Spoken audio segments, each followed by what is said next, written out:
بابوني صالي 2023 ولا غلطانين لبرنامج لقال جروب ونيري استيرو لقال كابتن قالوا شيخي يا اخي زور نزيك ما دوتي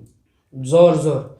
كاكوتها هيك والله لا ما نيجي كثير ميستاهل نا او نازل بس كاك مري ايش مري بخاي سوا ميوات جوانا تشوشينا فرزانا روزك تومانا وباقا دوريتان برينكا فرلجان دوريتان دردو آزار سودان دوريتان برينكا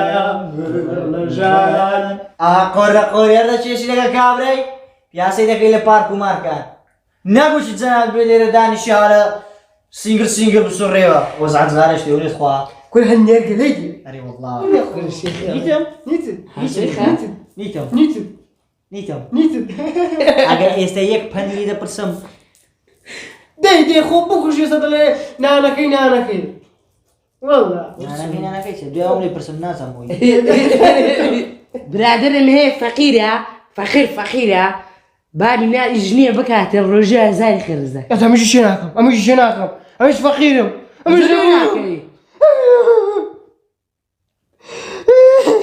بس خوش يستديها چه؟ خوش يستديها او عايزه يقالا كنا تزاي خوش ويسي